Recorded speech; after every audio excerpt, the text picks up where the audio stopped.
Next scheme is startup India seed fund scheme, short में इसको SISFS बोलते हैं, या आता है मिनिस्ट्री ऑफ कॉर्पोरेट अफेयर्स के अंदर। Department of promotion of industry and internal trade DPIIT is undertaking a third party impact assessment of SISFS. SISFS was launched by Ministry of Commerce and Industry in 2021. It aims to provide financial assistance to startups for proof of concept, prototype development, product trials, market entry, and commercialization. A startup recognized by DPIIT incorporated not more than 2 years ago at the time of application can apply for this scheme.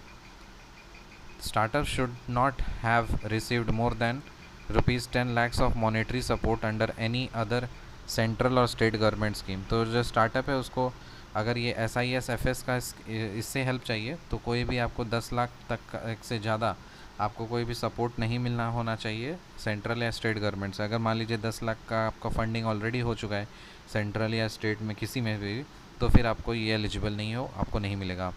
How startup India seed fund will operate, कैसे ये operate करता है देखिए।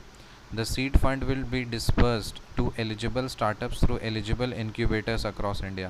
So जो eligible startups हैं उसको मिलता है कैसे, पहले department for promotion of industry and internal trade, ये नोडल डिपार्टमेंट है, that is DPIIT, department for promotion of industry and internal trade, this is nodal department. ये भेजता है रिपोर्ट किसको, experts advisory committee, that is EAC को, experts advisory committee को भेजता है, जो कि गवर्नमेंट रिप्रेजेंटेटिव्स होते हैं और इंडस्ट्री एक्सपर्ट्स होते हैं। फिर ये जाता है इनक्यूबेटर्स के पास, और इनक्यूबेटर्स में गवर्नमेंट असिस्टेड और नॉन गवर्नमेंट असिस्टेड इनक्यूबेटर्स होते हैं जो कि ऑपरेशनल होते हैं फॉर एटलीस्ट 2-3 ईयर्स, जो 2-3 साल से ऑपरेशनल हैं। तो वैसे इनक्यूबेटर्स के पास जाता है, जो कि इनक्यूबेटर्स के पास, और वो इनक्यूबेटर्स गवर्नमेंट असिस्टेड भी हो सकते हैं, नॉन गवर्नमेंट असिस्टेड भी हो सकते हैं। फिर इनक्यूबेटर्स से फिर स्टार्टअप्स के पास जाता है, जो कि DPIIT रिकग्नाइज स्टार्टअप्स। तो वो स्टार्टअप अगर DPIIT के अंदर है तो फिर उसको मिलेगा, और इनकॉर्पोरेशन जो है वो 2 साल लेस दैन 2 ईयर्स अगो, ठीक है। तो इनकॉर्पोरेशन 2 साल से कम का होना चाहिए। तो ये स्कीम है आपका startup India seed fund scheme, that is SISFS.